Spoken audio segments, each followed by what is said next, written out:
আসসালামু আলাইকুম ওরহমতুল্লাহি বারকাতুহু। ট্যাক্স ফ্রি আইসা কীভাবে কাজ করে সেটা সংক্ষেপে বলার চেষ্টা করব। যদিও আপনারা ট্যাক্স অ্যাডভাইজার বা অ্যাকাউন্টেন্ট, কোয়ালিফাইড অ্যাকাউন্টেন্ট বা ট্যাক্স অ্যাডভাইজার পরামর্শ নেবেন, জাস্ট আপনাদেরকে ধারণা দেওয়ার জন্য। এটা হচ্ছে ট্যাক্স ফ্রি আইসাস। হ্যাঁ, এটা হচ্ছে all gains and interest earn in the individual saving accounts আর ট্যাক্স ফ্রি ফর লাইফ। আপনি ইন্ডিভিজুয়াল সেভিং অ্যাকাউন্টস, এটাকে আমরা বলি আইসাস, বলে অল গেইন যা পাবেন এবং interest earn in the individual ISA accounts আর tax free for life. But এটার জন্য সরকারের অনেক টাকা খরচ হয়। 2000 মানে ট্যাক্স ফ্রি যেহেতু দেয়, সেই জন্য 2022-23 সালে 4.9 বিলিয়ন হয়েছে, আর 2023-24 সালে এটা হয়েছে 6.7 বিলিয়ন।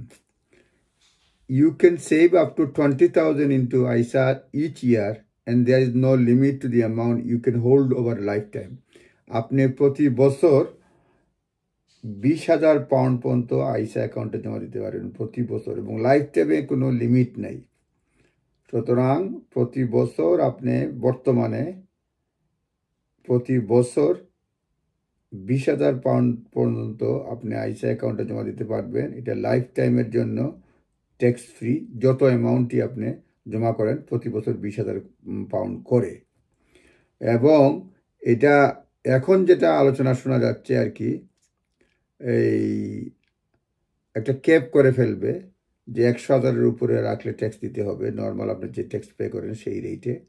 সেই ক্ষেত্রে দেখা যায় যদি কেউ 500,000 আইসা হয়তো রাখছে, তারে 100,000-এর উপরে যেহেতু 400,000, সেই 400,000 পাউন্ডের উপরে তাকে হয়তো এক্সট্রা ট্যাক্স দিতে হতে পারে। যদিও অনেকে বলছেন যে এটা সরকারের প্রমিজ এবং আইনের উপর ভিত্তি করে 17,000 পাউন্ড রাখছে, 400,000, 300,000। এখন যদি বলে ব্যাকডেটেড ট্যাক্স দেও, তাহলে তো এটা মানে অন্যায় হবে। সুতরাং এটা নিয়ে আলোচনা হচ্ছে, কিন্তু সুতরাং এখন পর্যন্ত যেটা আলোচনা হচ্ছে, যদি নতুন হয় যে নতুন থেকে টাকা জমা দেওয়ার পর থেকে তো ট্যাক্স আরোপ করবে। সুতরাং বর্তমানে বছরে 20,000 পাউন্ড আইসা অ্যাকাউন্টে ট্যাক্স ফ্রি আপনি জমা দিতে পারবেন। আইন তো পরিবর্তন হয় নাই, লাইফ লং। আপনার প্রতি বছর 20,000 পাউন্ড করে যা ইচ্ছে জমা দিতে পারবেন। এটা একটা ধারণা দিলাম, আপনারা নিজ দায়িত্বে দেখে নেবেন, ট্যাক্স অ্যাডভাইজারের পরামর্শ নেবেন। ধন্যবাদ, কথা হবে। আসসালামু আলাইকুম।